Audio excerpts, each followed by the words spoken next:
Welcome to 217 Colic YT. The chapter begins. Blood dripped down Jinwoo's lips as a healing potion was poured into his mouth. But it was no use. A cold system message echoed in Jinwoo's mind. Healing potions cannot be used to recover health when HP is below 10%. His gaze hardened. Purple mana mist curled around his form. He turned toward the two mercenaries nearby. "Are either of you healers?" he asked, his voice low. "Dangerous." The two men stood frozen. One gave a shaky smile, unsure how to respond. Jinwoo's eyes glowed. "Heal Jinho." They looked at each other, panicking. We don't speak Korean," one stammered. A deep voice suddenly cut through the room. "He's asking you guys to heal that kid." From the ruined entrance, a tall, broad man stepped forward, radiating menace. Huang Dongsu. He looked straight at Jinwoo. "Is this our first time meeting in person?" Sung Jinwoo. Jinwoo didn't flinch.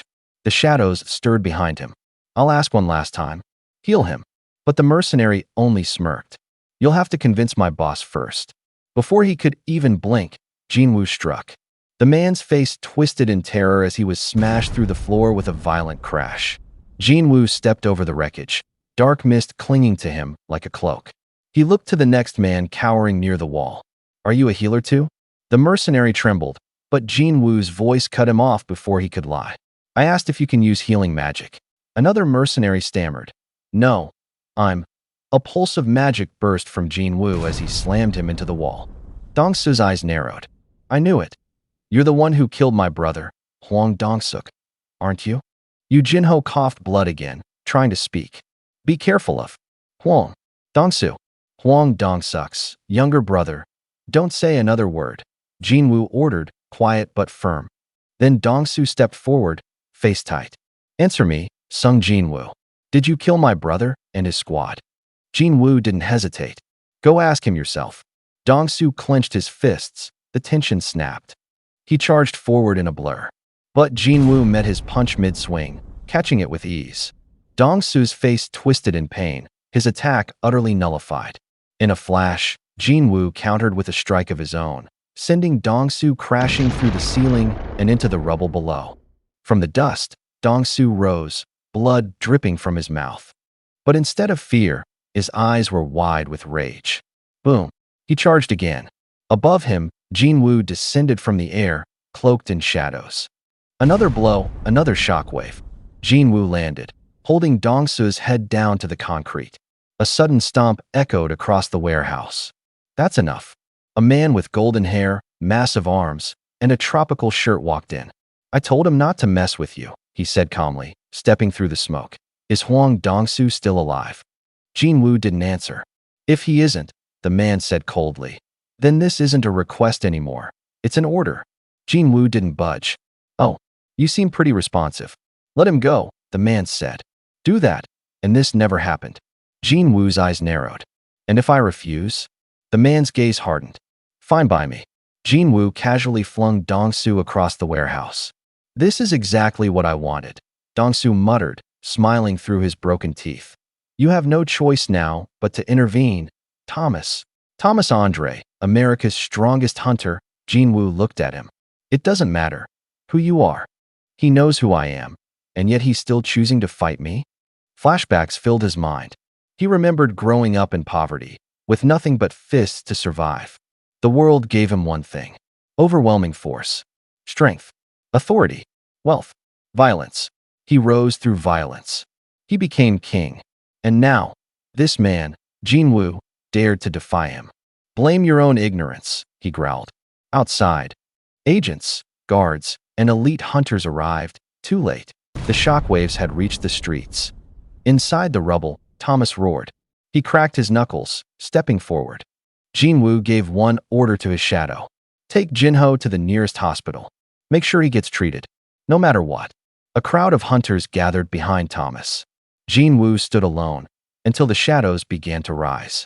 From behind him, his shadow army emerged. Knights, beasts, soldiers, giants. Jinwoo stood at the head. "There we go," he muttered. "Now we're talking. Anything less wouldn't be worth my time." Thomas stared, his golden eyes glowing. "I don't give a damn about Huang Dongsu anymore. There's only one way to restore my pride." I'm going to kill that arrogant bastard. Thomas Andre stood tall amidst a storm of golden aura, crackling power erupting from his body like a thunderstorm caged in human flesh. With a commanding voice, he declared, "It's not too late. If you admit your mistakes and surrender, I'll spare your life." But Jinwoo's answer came not in words, but in silence and in defiance. His glowing purple eyes locked with Thomas's as he calmly raised his middle finger. A clear, mocking gesture that echoed louder than any speech. Thomas's expression darkened. "So that's how it's gonna be, huh?" With a thunderous boom, Thomas's mana surged violently, the earth itself shaking as his body bulged and swelled with raw power. "You'll regret missing your last chance," he growled. The floor cracked beneath him as he took a titanic step forward, his advance prompting his elite guild members to rally behind him. Across from them, Jinwoo's own forces answered in kind. An army of shadow soldiers, led by mighty figures like Baru and Iron, emerged like phantoms bathed in violet light. "Go," Jinwoo said coldly. Thomas narrowed his eyes. "Here they come." The battlefield exploded into chaos. Shadows surged forth, flooding the area like a tsunami of darkness. The opposing sides collided with an ear-splitting rumble. Thomas's forces braced, shields raised high. "Shields up," came the cry. Blades clashed and spells erupted. Steel met shadow in an orchestra of violence. The shadows attacked without hesitation, their purple glow illuminating the snow-swept battlefield.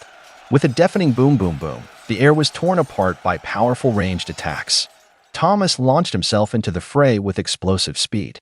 His fists swung like meteors, each swoosh and slash ripping through shadow soldiers with ease. "Those guys don't stand a chance against me," he sneered. Like a living rocket, Thomas shot into the sky. Crash. He slammed into the battlefield again like a comet, scattering enemies in all directions. The impact cratered the ground. From the dust, Thomas emerged.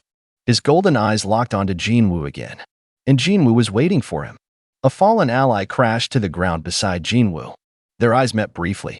Thomas snarled and leapt again. He landed, scattering shadows. "Out of my way," he roared, sending bodies flying. "Where'd he go?" Thomas muttered. From behind, Jinwoo emerged like a shadow himself, landing a heavy attack on Thomas's jaw, followed by a blade digging deep into his side with a screeching. But Thomas wasn't done. He countered with a monstrous punch. Jinwoo was launched backward, a black blur against steel walls. "Are national-level hunters a joke to you?" Thomas roared, golden energy flashing around his outstretched hand. He unleashed a telekinetic wave. Telekinesis? Jinwoo blinked, caught midair. He could feel the crushing pressure, feel the difference in our strength, and wallow in despair. But Jinwoo wasn't fazed. His energy flared. A sphere of dark energy engulfed Thomas before he could react. Thomas's eyes widened. "What the hell is this?" He was frozen in place, unable to move, unable to escape. "I'm pulling him towards me, but he's still attacking. How dare he?" Jinwoo answered with a devastating punch, driving Thomas across the battlefield like a ragdoll. Cough. Blood escaped the mighty hunter's lips for the first time in years. I bled. The realization hit him as he skid across the battlefield. Jinwoo closed in again. "What did you say just now? Feel the difference in our strength." "How does it feel now?" A flurry of shadow spears rained down, pinning Thomas in place. Thomas's teeth clenched. "All right. I'll stop underestimating you." His aura intensified. Reinforcement. Elsewhere, black cars raced through the night. Inside, "What happened?" one man asked. Agent White was grim. "There's no time to explain everything. You're not a hunter, so you may not feel anything. But if things escalate any further, all of our lives will be at risk." Back at the battlefield, Thomas transformed fully, his body encased in blazing golden armor, a living weapon of destruction. Jinwoo thought to himself, there are 4 humans who borrowed the power of the rulers. Perhaps they're among the 5 survivors of the Kamish raid. Thomas struck the ground. Jinwoo stood his ground, watching him, with Thomas Andre being one of them. Thomas charged. Jinwoo's eyes narrowed. Collapse. The entire floor shattered beneath Thomas's stomp. The foundation of the battlefield crumbled as blasts and booms echoed through the industrial zone. Jinwoo kept his footing. "Capture," Thomas ordered, forming a dark sphere of gravitational energy. "Get away from Thomas," someone shouted. "Fall back." His comrade screamed, retreating. But it's too late. Jinwoo's army of shadows converges again. Soldiers pour in like a tidal wave. A vortex of power whirls at the center of it all. Jinwoo's soldiers battle back, racing through dust and fire, clashing with everything Thomas throws at them. What incredible force! It's like a black hole, Jinwoo thinks, barely keeping from being pulled in. Only the commander's authority keeps him grounded. He clenches his jaw, and with a burst of energy, he charges forward again. The warehouse's rooftop crumbles. Jinwoo watches from above as Thomas struggles in the center of a crater. "I won't miss this time," Thomas growls, staring up. But Jinwoo only narrows his eyes, cape fluttering in the wind. The walls buckle and debris showers the area as colossal fists crash through concrete. Thomas Andre, the strongest hunter of the United States, is thrown through the air with brutal force. His golden body slams into a wall, pulverizing it in a storm of dust and metal. He groans in pain, recovering quickly, but another dark figure looms through the haze. Jinwoo descends like a shadow of death, eyes glowing violet with killing intent. His movements blur as he rushes forward, a ghostly afterimage trailing him. Thomas roars and swings, but Jinwoo evades it effortlessly. His own counterattack lands cleanly, an arc of energy slicing through the air. Their fists collide midair with a blast that sends shockwaves outward. Jinwoo grabs Thomas by the collar and hurls him across the battlefield. He crashes again, the concrete beneath him giving way, sending up plumes of shattered stone. Jinwoo's gaze sharpens. Around them, the world grows silent save for the thunderous rhythm of their battle. Down below, stunned agents can only watch from afar. "Holy crap!" one of them whispers. "The intensity of mana is unbelievable. What kind of monsters are fighting right now?" Another voice answers, grim. "It's gonna be dangerous out there, so you'd better brace yourself." Suddenly, another sonic boom splits the air. Thomas rockets back toward the fight, barreling through the air like a missile. One agent stammers, "What was that just now? Was I seeing things, or—" "No, that was Thomas Andre." Panic spreads. "Well, what do we do now, Mr. White?" "We have to stop them, of course." "Us? Stop them?" They peer ahead and see Jinwoo pummeling Thomas into the rubble. Thomas struggles to comprehend what he's facing. How is a mage-type hunter this strong? This fast? He watches Jinwoo blur again into motion. "Am I going to lose this fight?" The thought shatters him. It's simply not possible. He is the strongest. But the reality of Jinwoo's overwhelming pressure tells a different story. He digs in. "Actually, I can't let that happen." Thomas Andre roars and smashes the ground beneath him as he leaps again, fists blazing. His golden arms swing with enough force to crumble buildings. "My overwhelming force is what defines me," he shouts. "I am the great Thomas Andre. You think this is enough to defeat me?" But Jinwoo is merciless. He slams into him once more. "Look, I already told you," Jinwoo says coldly. "It doesn't matter who you are." Another barrage. Pow. Whack. The entire battlefield quakes under the sheer power of the beatdown. Jinwoo's figure looms, monstrous in its precision and fury. Mr. White shouts, "Mr. Sung, that's enough. Please stop." But the punches keep landing. Thomas Andre's body breaks through wall after wall until he finally collapses into the debris, battered and barely conscious. His body lies still, face turned to the side. "It's over," he whispers. Jinwoo hovers above him, glowing fist pulled back. Thomas lifts his gaze, accepting defeat. "I lost." The onlookers stare in disbelief. One of them gasps, "I can't believe he beat the great Thomas Andre." The camera pans to Thomas's broken frame, his legendary armor cracked, his muscles bruised, blood staining the ground. "Kill him, quick." Holy light begins to shine over the broken warrior. All of his bones are broken, and he's bleeding heavily. "I can't do this alone. We need to combine our efforts." Multiple healers join in. He was only able to hold out because he's a national-level hunter. If anyone else took this much damage, they'd be dead 10 times over.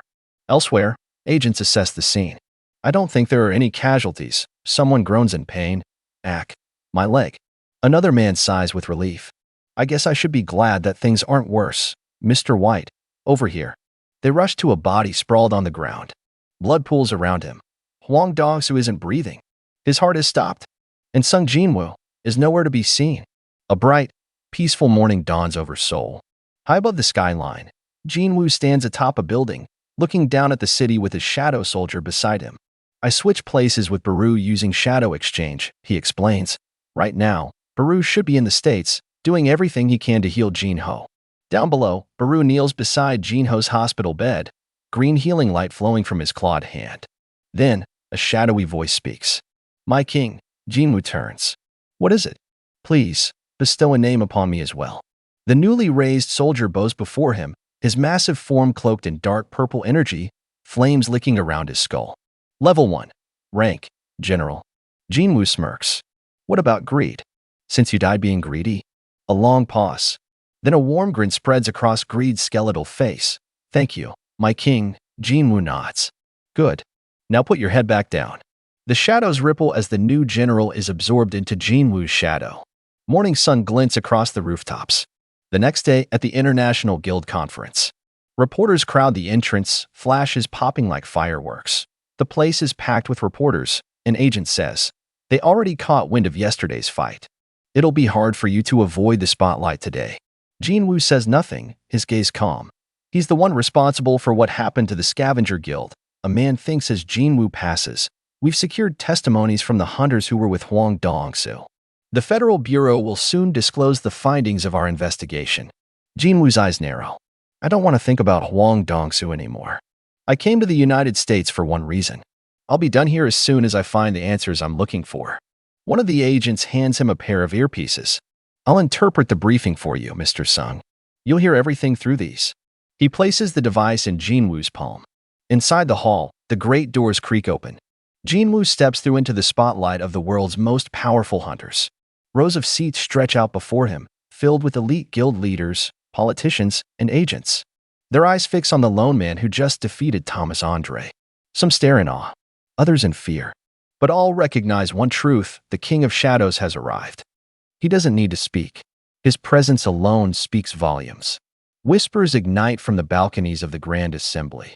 That's him, the Asian hunter who almost killed Thomas Andre. One murmurs. They say he played a big part in the Tokyo Gate as well. To think he knocked out Thomas, who's been ruling over the other hunters like a king. It's unbelievable. As Jinwoo walks down the aisle, eyes follow him. Some stare in awe, others in dread. Every step he takes echoes like a war drum. He takes his seat silently. Moments later, a man steps up to the podium. His white coat flutters slightly. It's Dr. Belzer, a prominent scientist well known among hunter organizations. He clears his throat and addresses the room. Hello, everyone. I am Dr. Belzer. The lights dim. The screen behind him brightens. I'm sure you're all aware there's been a recent spike in the number of gates and powerful beasts. But what many of you may not know is that we've also detected some unusual activity in the skies. The hall quiets further. He continues. It's been widely reported that the concentration of mana absorbed into the atmosphere is growing denser. I'd like to refer to this particular type of mana by a different name. He raises a finger for emphasis until a more suitable term is available. I propose calling it the Magisphere. A digital map lights up behind him. Red dots pulse ominously across the globe. He gestures to it. This Magisphere is forming clusters in the skies above some countries. This phenomenon can be observed in a total of 9 areas. He zooms in on one region. And this is where the Magisphere is most concentrated. A red glow pulses from the map. Seoul, South Korea. Murmurs ripple through the room. South Korea? That's where. All eyes flicker toward Jinwoo again. Dr. Belzer notices. There is no need to stare at Mr. Sung, everyone. He adjusts his glasses, the lenses catching the glare of the screens. Because if he could control the Magisphere, he'd already be beyond the ranks of a hunter. Jinwoo narrows his glowing eyes, thoughts stirring. 9 places in total, huh? Could it have something to do with the number of monarchs? Dr. Belzer adds one final note. There's no way to deal with this phenomenon, since the cause is unknown. But that's not to say it should be ignored. The world may soon face another profound change. A suited man walks up beside him. Dr. Belzer, is that the end of your presentation? Yes. Then I'll take it from here. He steps forward to the podium, expression grim. I have an important announcement to make to all the hunters gathered here today. The room stills. Anticipation builds. It is with a heavy heart that I bring you this news. He takes a breath, lowering his gaze. About 2 weeks ago, Hunter Christopher Reed was murdered by a group of unidentified assailants. Gasps. Shock. Christopher Reed? A national-level hunter was murdered. No way he's kidding, right? Only someone as strong as a national-level hunter could have done that. The panic builds. Could it be the guy who fought Thomas just yesterday? Jinwoo sits quietly, his expression unreadable. The man at the podium continues. Christopher Reed's official obituary will be released tomorrow. The screen behind him flashes images of a battlefield, rubble, fire, charred corpses. Please listen carefully to what I'm about to say, and refrain from jumping to conclusions. He pauses as more images fill the screen. We have a suspect that we believe was responsible for this incident. It wasn't Sung Jinwoo, someone whispers. The screen centers on a still image labeled Suspect S. But that face, that Asian man's face, it looks just like someone sitting here in this room. Another mutters nervously, "Don't turn around. Don't turn around.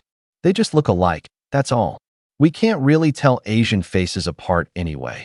But no matter how I look at it, one thinks silently, why my father? Jinwoo's thoughts turn inward. Dungeons are the ruler's realm. A memory returns of Kamish, the beast once bound to the rulers. My liege, Kamish had warned. There are 4 humans who've borrowed the power of the rulers. Please, beware of them. Jinwoo's eyes flash. Could it have something to do with what Kamish said? Why did the rulers send a beast that looks like my father? The speaker continues his report. Suspect S was discovered in a gate on American soil. Since then, it's been determined to be a beast that can speak human language. He lowers his voice. Because he spoke Korean, we asked S-rank hunter Hwang Dong-soo to interrogate him. But a flashback burns on the screen. Suspect S stands over the Hwang Dong-soo. I'll force you to tell me. The beast smirks. You're a cocky guy, aren't you? The next frame, Hwang lies unconscious. The speaker confirms. He knocked out Mr. Hwang and ran away. The Bureau's headquarters became engulfed in flames. He steadies his voice. This suspect was strong enough to defeat Hwang Dong-soo, a key member of the Scavenger Guild. We believe there's a high possibility that other powerful humanoid beasts escaped from different dungeons, and all of them went after Christopher Reed at once. He concludes, this is the conclusion we at the Bureau have come to. The dark shadow of realization tightens around Jinwoo as he stares at the smoldering figure. His eyes widen. He's saying something. The voice echoes in his mind. Not just words, but a chilling warning, spoken with fury. Don't you ever step foot in Korea, the man snarls, his body engulfed in flame. I'm not saying this for my son's sake. I'm saying it for yours. Jinwoo's breath catches. The being before him doesn't just look like his father, it is him.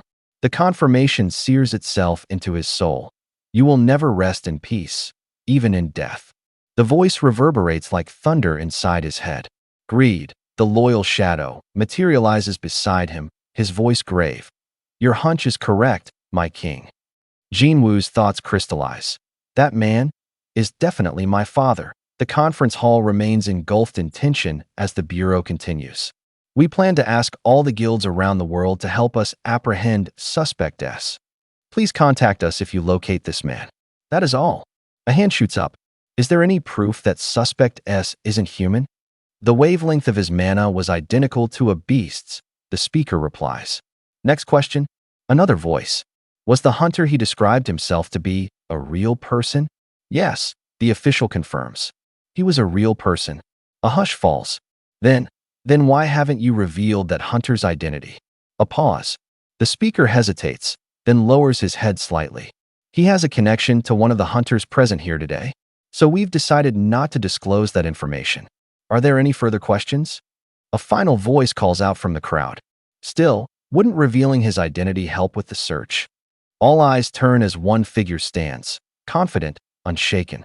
It's Liu Jigang, China's 7-star hunter. Wouldn't you agree, Mr. Brennan? He asks coolly. Let me ask you a direct question. What is the beast's relation to Mr. Sung Jinwoo? The tension fractures. Silence reigns. Then, well, Mr. Liu, the official sighs. I guess you leave me with no choice. He grips the podium. During the interrogation, Suspect S identified himself as Mr. Sung Jinwoo's father. So we are using that as the basis of our investigation. Gasps ripple through the crowd. Murmurs. Whispered voices. Mr. Sung, someone calls out. What will you do if Suspect S turns out to be your missing father and hunters try to hunt him down? Jinwoo lifts his head. It's only natural for hunters to hunt down beasts, he says calmly.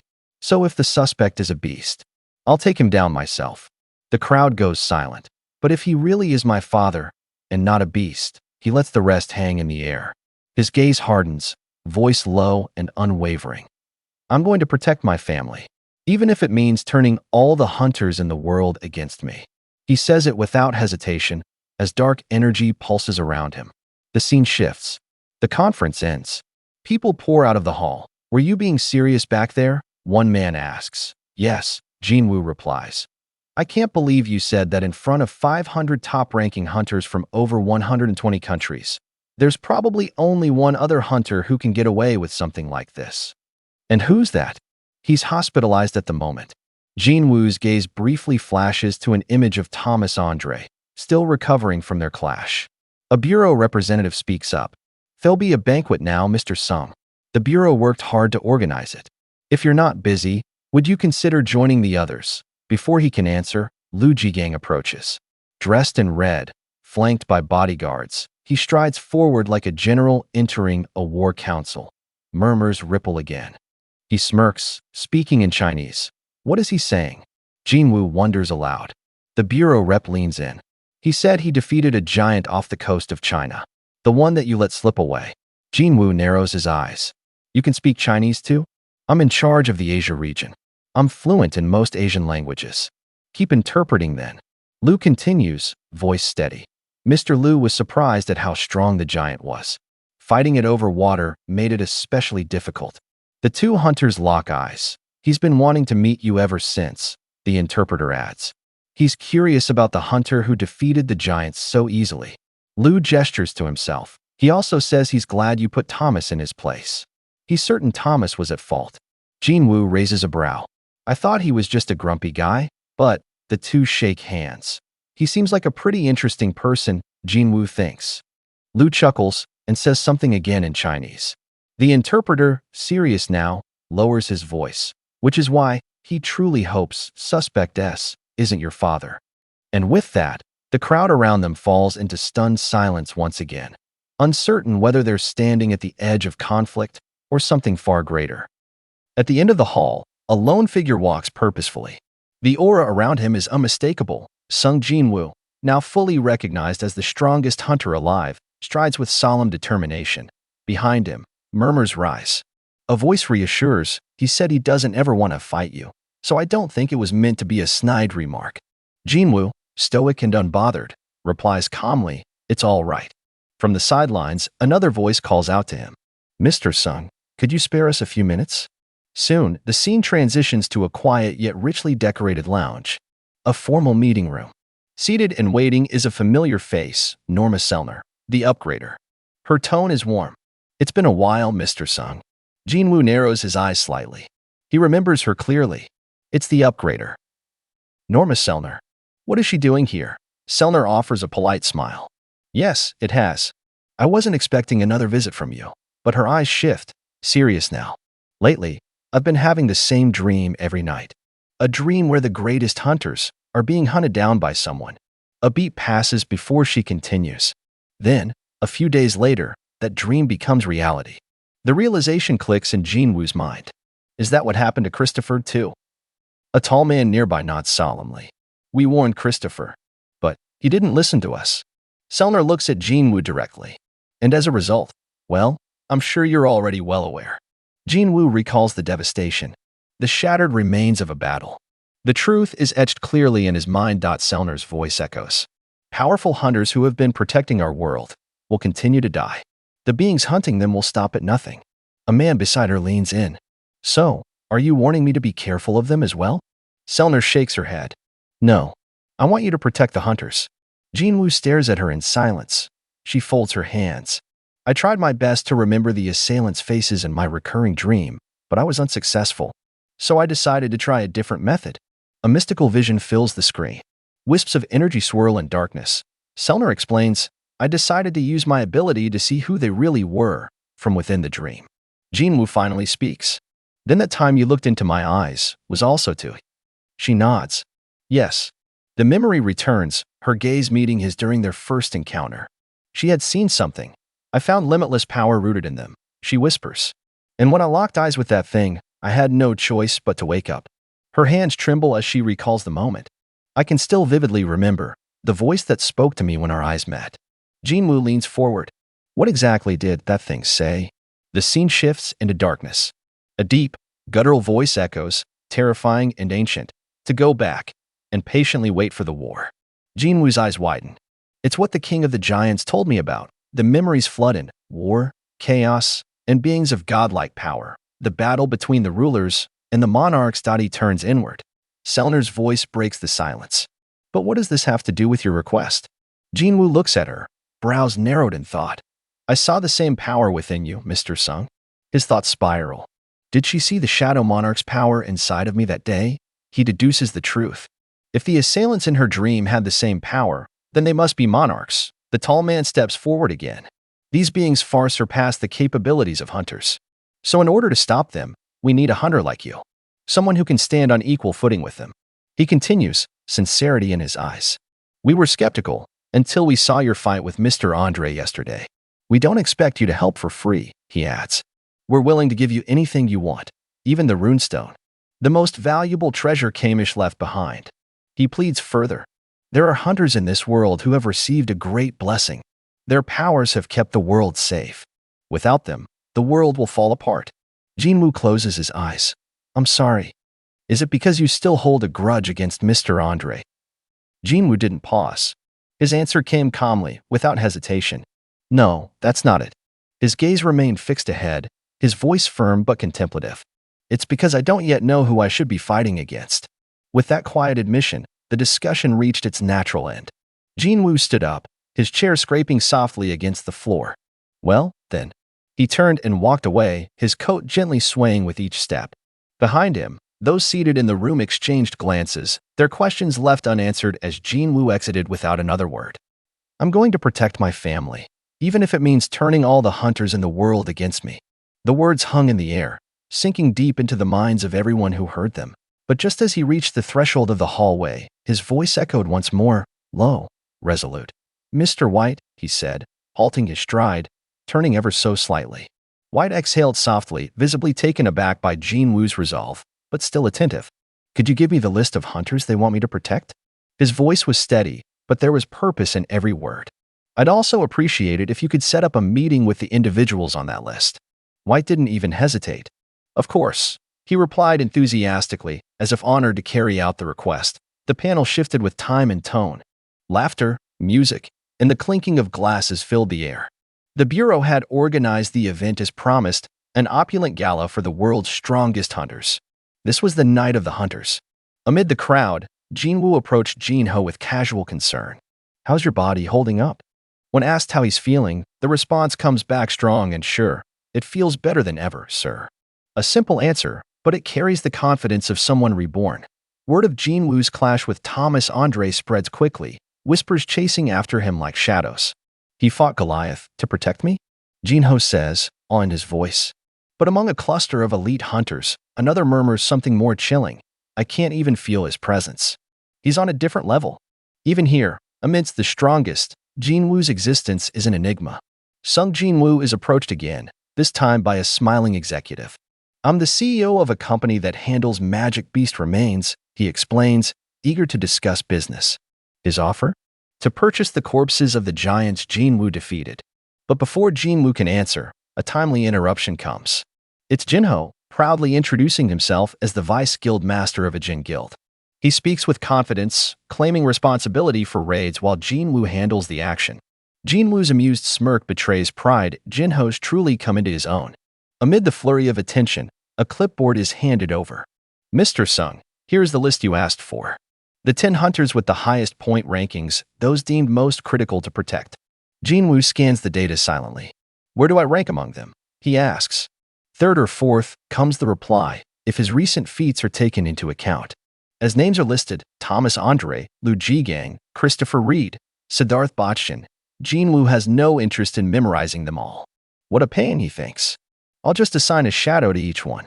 With subtle gestures, shadows slither across the ballroom, weaving between guests. It's a covert operation, one Jinwoo orchestrates flawlessly. I'll use the hunters to approach the monarchs, he thinks. Then I'll be able to tell who's a friend and who's a foe. Footsteps echo as Jinwoo moves through the hall. Don't worry about it, he says softly to a nearby agent. But someone calls out from behind. Sung Jinwoo. The room stiffens. It's Thomas Andre, his arms still heavily bandaged, his eyes solemn. I want to ask you something, he begins. He explains his injury, the damage too deep for healers to mend. Yet amidst all the chaos of their battle, not a single guild member died. Why? Did you spare our lives? Jinwoo meets his gaze in silence. Then, simply answers, because none of you committed a crime grave enough to warrant death. Andre, visibly moved, turns away. I'll be giving Mr. Huang a proper funeral, he says. He made a mistake, but he deserves that much. He pauses. Let's grab a bite once my arm's better. As Andre walks off, his assistant turns to Jinwoo. He's actually quite shy, she says with a gentle bow. And he'd like to thank you. Is there anything you want? Jinwoo thinks briefly. A good dagger would be nice. With that, she nods. Understood. But Jinwoo notices something odd. Why is one of them missing? He asks. The 6th-ranked hunter isn't here. The response is grave. We lost contact with him a few days ago. The Brazilian government has been searching in secret, but his whereabouts remain unknown. Jinwoo narrows his eyes. Did they get him already? He wonders. That leaves only 7 left. The scene shifts. A tall building looms under the night sky, Korea's Hunter Bureau HQ. Inside, Chairman Go Gunny sits at his desk beneath the national flag. His hand rests over his chest. I've had heart issues for years, he mutters. But it's been worse lately. He wonders, quietly, if he's finally reached his limit. His doctor warned him, retire or risk dying within 6 months. That was years ago. I made it this far, he sighs. Suddenly, a strange sound. He picks up the phone. Hello? Nothing bad happened today, right? Honey, his words trail off as he leans back in his chair. But then his eyes snap open. A presence, chilling and heavy. What the hell? He mutters, rising from his chair, eyes darting to the far end of the room. In the shadows, something sits in silence. Cloaked in smoke and darkness, the silhouette of a figure with long hair, piercing eyes, and a sinister aura. It smiles from the void. A monarch has come. Chapter end here. For more, like and subscribe. Welcome to 217 Colic YT. The chapter begins. A piercing sensation jolts Go Gunny from stillness. His eyes widen, glowing with an unnatural light, locking onto a haunting presence seated across the room. A man cloaked in a regal black robe, skin deathly pale, rests upon a high-backed chair like a monarch on his throne. White hair cascades down past sharp, angular shoulders. Wisps of icy energy snake around his frame, and a terrible stillness chokes the air. The room is dim, but his aura blazes like a storm waiting to be unleashed. The man's power is suffocating. He can't sense him. No heartbeat, no aura, no presence. Will I be able to communicate with him? Gunny wonders grimly. But even before the question echoes in his mind, the answer is clear. I can't feel his presence. He's not an opponent I can handle. The room, once part of the human world, has been cut off, severed entirely. They now stand in the monarch's realm, a dimension of silence and pressure where no help can reach. Am I dreaming right now? Gunny thinks, desperate for a logical answer. Suddenly a sharp lance of pain tears through his shoulder, frost erupting outward as the tip of an icy blade pierces his suit. His eyes flick in horror to the source. Crystalline spikes begin to form over the wound, crackling violently. Across the room, the white-haired figure now stands, arm extended, cold mist coiling around his hand. His voice cuts through the silence like steel on ice. Does that pain feel like a dream to you? Gunny grits his teeth and steadies himself. He now accepts the truth. All right. I get it. This is reality. Gunny's voice is low and unwavering. Then I'll ask again. Who are you? The figure smiles darkly, beginning to levitate, dark mist swirling at his feet. I was hoping you'd recognize me first, he replies. But he rises fully into view, his cloak billowing, his monstrous energy unleashed. I suppose. You really are just a human. Gunny's brow furrows at the words. Just a human. But the monarch's contempt is unwavering. I have no interest in trampling the weak, he says. Show yourself. Fragment of brilliant light. He unleashes a wave of raw energy, hurtling toward Gunny with a screeching gust. The force is immense. Gunny dodges instinctively, his coat flaring, eyes narrowed. Above, the monarch sneers. Are you afraid that your vessel will break if you do? Well, your vessel's life will soon come to an end either way. A glowing orb of destructive ice forms in the monarch's palm. But if you're hiding because you're scared, he says coldly, you're no longer worth talking to. He flings the orb forward. Gunny braces as the icy sphere tears through the air, boom, destroying everything in its path. exploding across the building with blinding force. The walls collapse, ice spikes erupt from the ground, and the monarch floats amid the chaos, composed, powerful, and wrathful. Then, his eyes focus ahead as the smoke begins to part. At long last, we meet. Across the frost-scarred battlefield, through a blizzard of fog and shattered ice, two golden eyes begin to emerge, piercing, resolute, and divine. A devastating silence looms over the battlefield. Frost Monarch Sillid hurls a colossal sphere of condensed ice magic with a flick of his wrist. The air itself freezes in the path of its trajectory. From the shadows of swirling frost, two glowing eyes emerge, unmoved. The orb crashes violently into the frozen ground with a thunderous erupting a blizzard of ice shards in its wake. Go-Gunhee, the chairman of the Hunters Association, stands amidst the chaos. The greatest fragment of brilliant light, Gunhee mutters, surrounded by radiant energy. You isolated my office in a dimensional gap. I'm impressed. Sillid narrows his eyes, surprised. I've been searching for you a long time, but I never imagined you'd be trapped in a broken vessel, unable to use your powers. He sneers. We've already found all 7 of you. 2 have already been crushed. But Gunhee only smiles through the glowing veil of his aura. That face. I wanted to see panic flood that prideful face of yours. Now I can destroy your vessel without any regrets. Come give it your best shot, Monarch of Frost. Sillid scoffs. You're choosing to resist? How foolish. He raises his hand, conjuring another wave of chilling power. I've taken over this human's body. Yours is merely borrowed. Do you really think you stand a chance? The battle ignites. Ice explodes from every angle as Sillid strikes. Gunhee charges forward through the blasts, retaliating blow for blow. Boom. Fists meet frost. The ground trembles. Crystallized walls shatter. Gunhee drives his fist into Sillid's jaw with a punishing, sending shards flying. But Sillid counters. The Monarch of Frost moves in like a phantom storm, relentless. Still, Gunhee rises. I have to end this quickly. He breathes, while I can still move my body. He unleashes a furious strike. Bam! The blast echoes through the sealed space. But his body is wavering. A tremor in his legs. A flicker in his energy. Is this my limit? Gunhee thinks. Sillid floats above him, untouched. Is that all your vessel is capable of? How disappointing, fragment of brilliant light. Sillid descends, piercing Gunhee with a jagged icicle through the torso. Blood pours. Gunhee trembles but doesn't fall. The Frost Monarch looms over him. I wonder how long it'll take for you all to find new vessels. A year? 2. Our army is already here. They'll lay waste to this world before your forces can even arrive. Your mistake was protecting this world.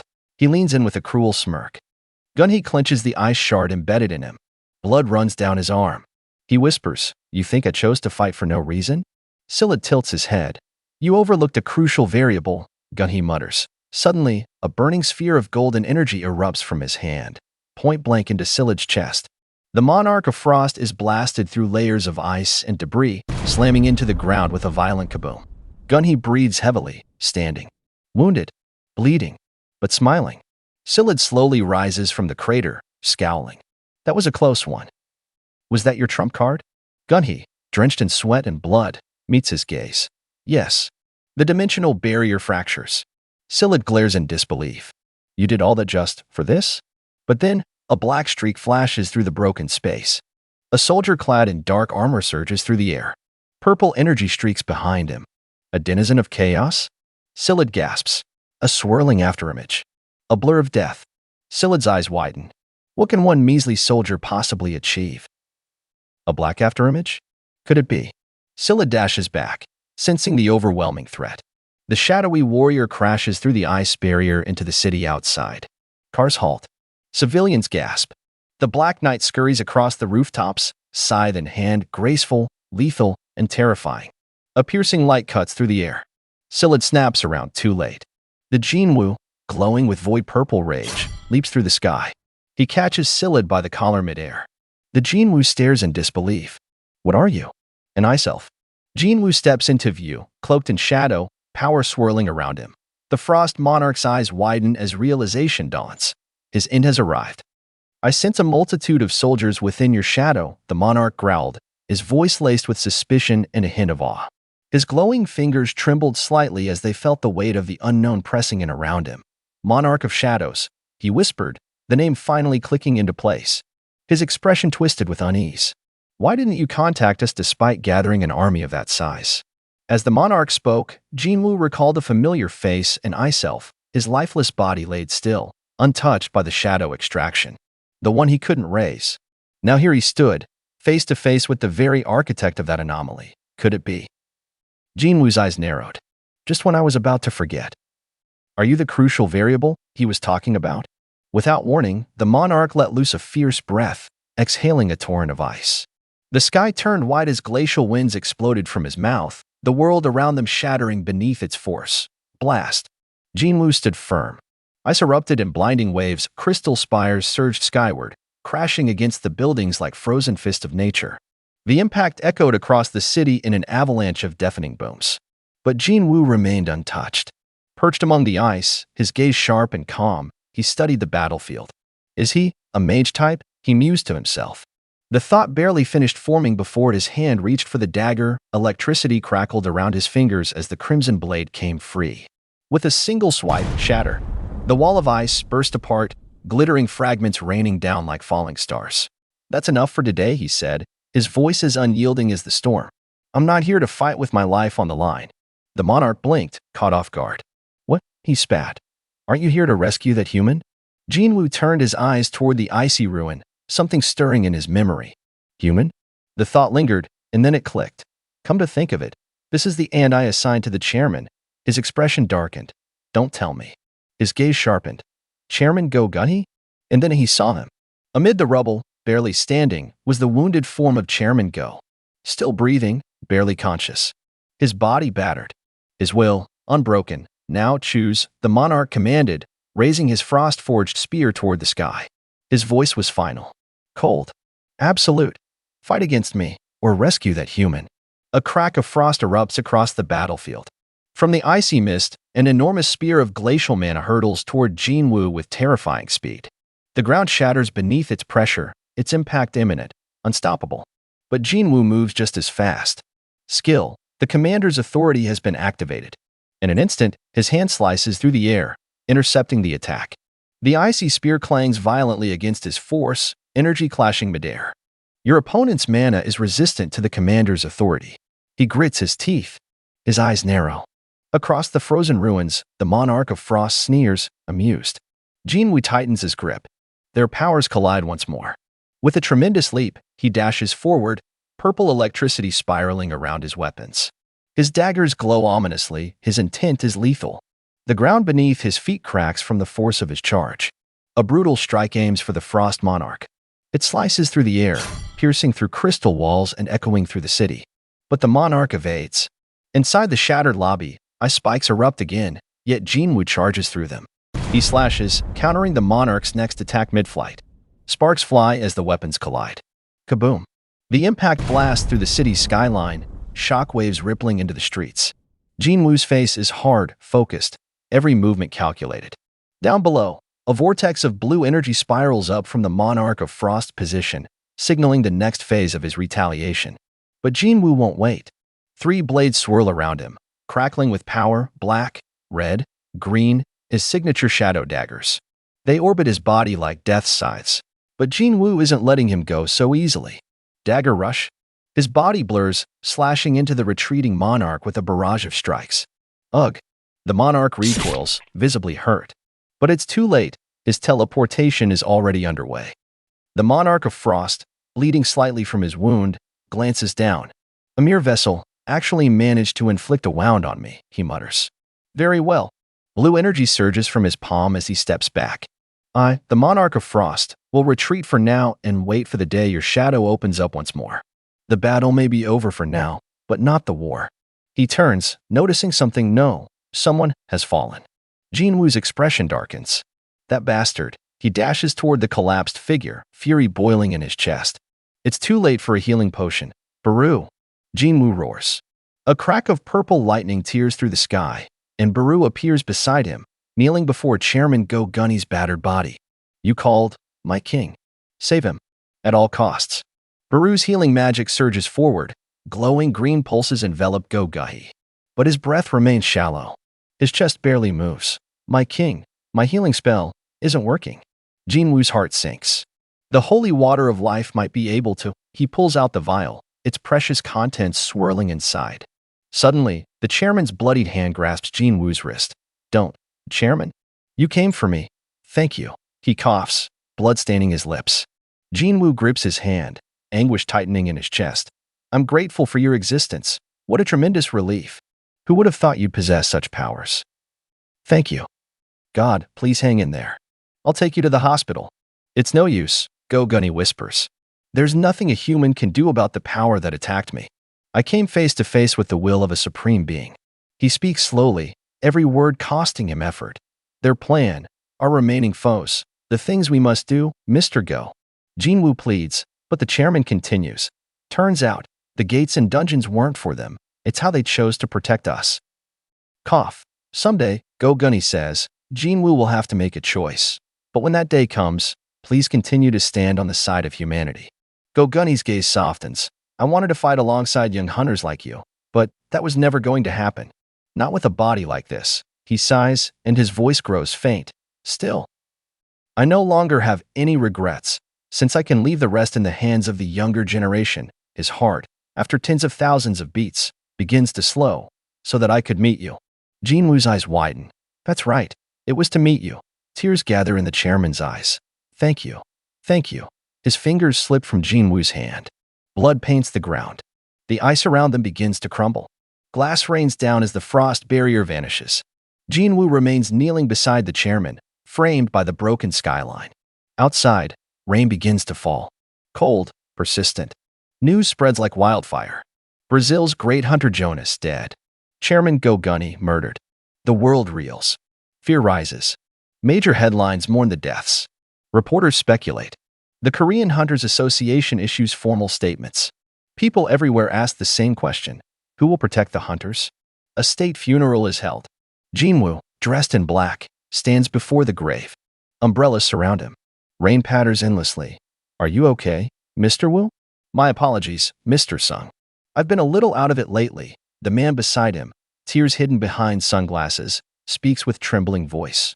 The beast that murdered the chairman, was it really unstoppable? Jinwoo answers coldly. By the time I got there, he was already. I still can't believe it. Just the day before, you told me you wanted to hear about our trip to the States. Urged me to hurry back.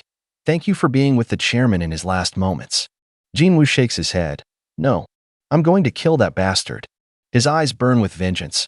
I swear upon my life I will kill the beast that murdered the chairman. Back at the SBC press conference, Jinwoo stands before the world. Cameras flash. Reporters wait. There is a group of beasts with high levels of intelligence. They are targeting the world's top-tier hunters. These beasts use magic to isolate their targets before attacking. If you think you might be a target, stay close to those who can protect you. A reporter speaks up. So the one who killed Chairman Go-Gunny wasn't working alone?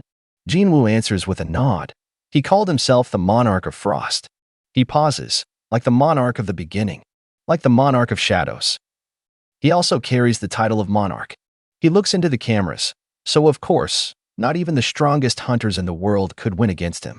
He raises his voice for all to hear, but for those who don't have colleagues who can protect them, please contact me through the Korean Hunters Association.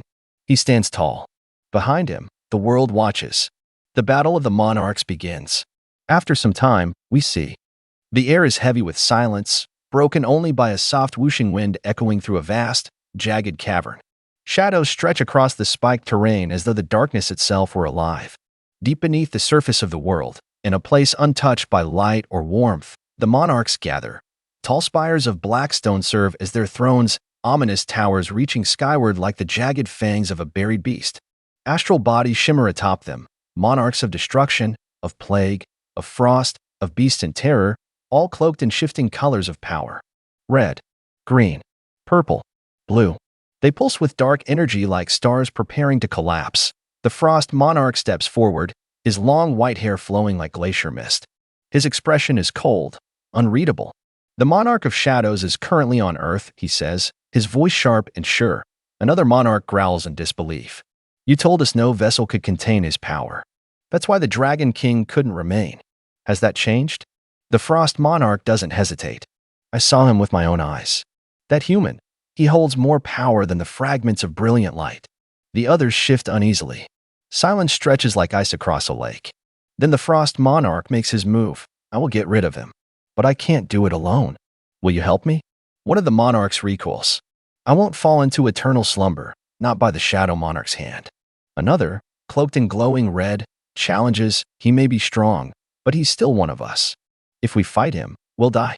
He's one of the 9 monarchs who reign over chaos, someone whispers. But even among us, he is one of the strongest. Stronger than the Dragon King. The Frost Monarch tightens his grip. How long do you plan to rely on the Dragon King's return? Now is our only chance, while he is still in human form. Fight with me, and I will bear the burden. I will erase him from existence. One monarch steps back. Count me out. I don't want to end up like the monarch of White Flames. Another sneers. Cowards. You saw what happened to White Flames. He lost and was devoured. 2 monarchs vanish without a word, retreating into the void. More follow, unwilling to challenge the Shadow Monarch. The Frost Monarch watches them disappear, contempt burning in his pale eyes. He turns to the remaining few. He produces a jagged dagger, its blade slick with a sinister green poison. The insect monarch hisses, poison. That's not Ashbourne style. The Shadow Monarch would never stoop so low. It means the human inside is still in control. Then comes the voice of the Beast Monarch, rumbling like thunder. You're right. If Ashbourne had control, he wouldn't need such petty tricks. The human is still in charge, and that means he's vulnerable. His fangs gleam in the darkness. So I'll help you. Far above, in the world of humans, a storm pours across the city. Rain drums on rooftops and umbrellas. A voice echoes across the night. Think carefully. If another S-rank gate appears, who will save your life? Under the glow of street lamps and skyscrapers, citizens walk unaware of the cosmic war stirring beneath their feet. And high above them, Jinwoo stands alone in the rain. His cloak is soaked, his hood drawn low. His violet eyes skin the cityscape with quiet intensity. I can't detect his mana, he mutters. The system interface floats before him, stats sharp, glowing gold. Sung Jinwoo, level 133. Monarch of Shadow Strength, 308. Agility, 316. Intelligence, 321. Sense, 298. But this isn't going to work. He didn't have a shadow. The realization cuts through him. The King of Giants told me monarchs and rulers, they're made of astral bodies. They vanish at death. I can't turn them into shadow soldiers. I've lost one of the best ways to track them. He clenches his fist. No matter. As long as I'm a hunter. I will not let my prey escape. Elsewhere, the Korean Hunter Association boardroom is tense. It's been over a week since the chairman's passing. One of the directors begins. It's time we name a successor. They argue over candidates, none strong enough to rally the guilds. But one name keeps returning. Mr. Woo Jinchul. He is stunned. What? Why me? You were the chairman's right hand. You know how to lead. You're respected, and you have a relationship with Jinwoo. Jinchul is quiet. We've only met a few times. I'm not sure we're close.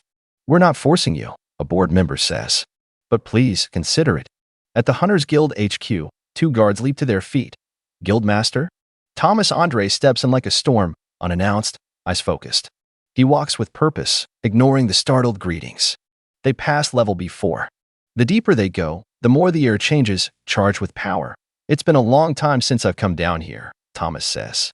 A fingerprint scanner unlocks a door.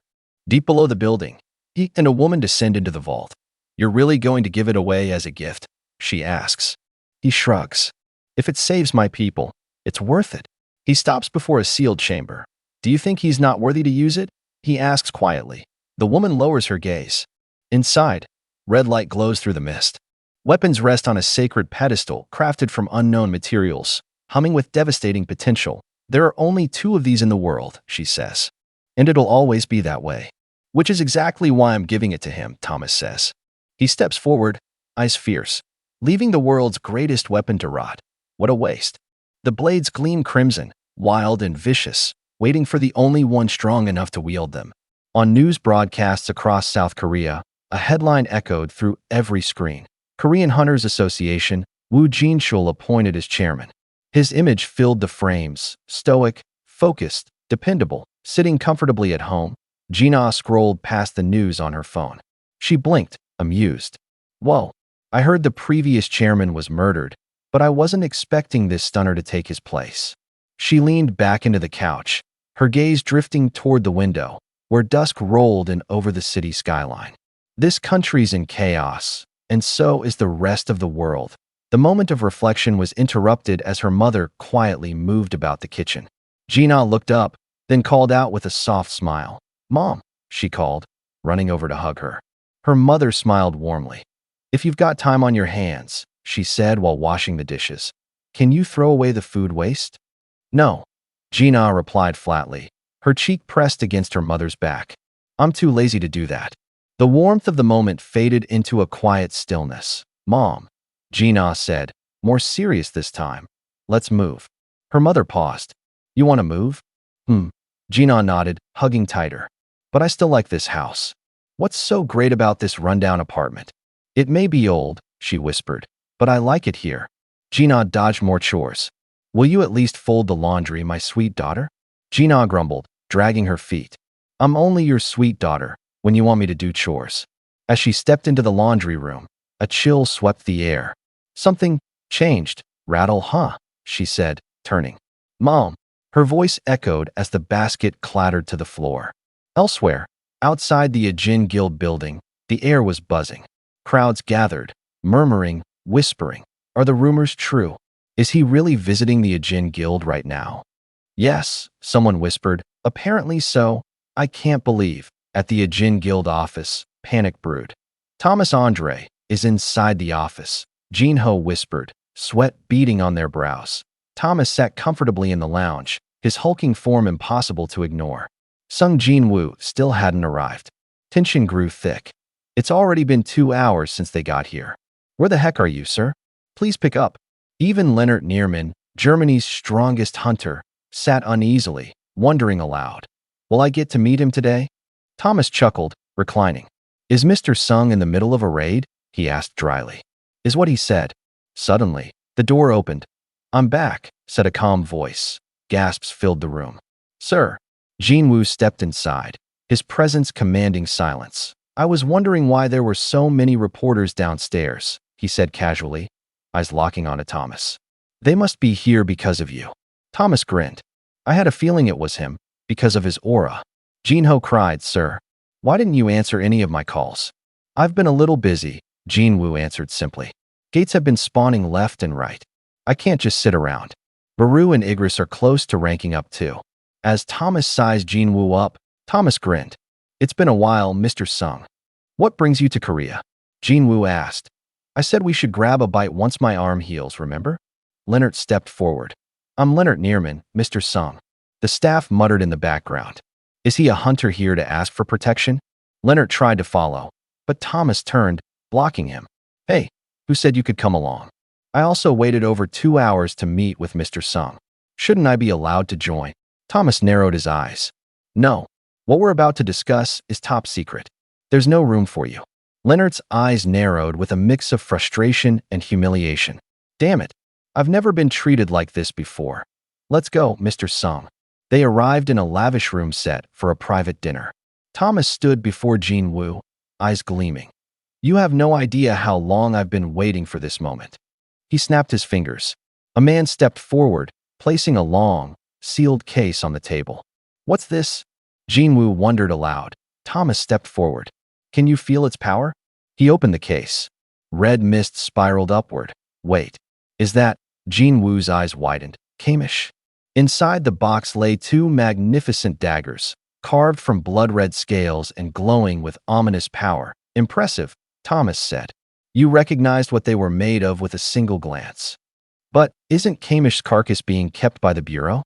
"The U.S. government wanted us to hand over the carcass," Thomas explained. "So we did, except for one piece." He pointed at the gleaming blade. "Kamish's largest and sharpest fang, the one I pulled out when it bit me, was given to me as a souvenir." He smiled. "You're not thinking of killing me with the gift I just gave you, right?" He chuckled nervously. "That thing can slice through me even with a reinforced defense." Jinwoo picked up the blade, examining it. Item: Kamish Wrath type. Dagger attack, plus 1,500. The most powerful dagger forged by a master craftsman using the sharpest fang of a dragon. Its sharpness is second to none, and its mana sensitivity is exceptional. This weapon will become more powerful depending on the user's capabilities. Jinwoo's mind whirled. 1,500 additional attack damage. That's insane. The Demon King's dagger was strong, but this one, it's something else. He compared both sets. Item: Demon King's dagger type. Dagger attack, plus 220 set effect, 2 as 1. Stat-wise, this is like wielding a broadsword in each hand. He flipped the new daggers with a flourish. This is no ordinary dagger. It's reacting strongly to my mana, as if it's greeting me. The room shuddered with energy. Thomas turned to Laura. Do you still think my decision was a mistake? So how do you like my gift, Mr. Sung? Are you sure I can accept it for free? Thomas waved him off. What do you mean for free? That dagger is a cheap price to pay for the lives of me and my guild. Jinwoo finally nodded. Then I gladly accept your gift. I'm happy to hear that, Thomas replied. But in that very moment, Jinwoo's expression shifted. His senses flared. A chill swept the air. A flickering vision appeared in his mind. An ominous silhouette cloaked in blue light. A face. A beast. Something was coming. Thomas noticed it too. Mr. Sung, just now. Jinwoo turned his gaze upward. Outside, people looked to the skies, murmuring, gasping. That's... A massive magisphere was forming over Seoul. Crackling. Expanding. Darkness spiraled in the sky.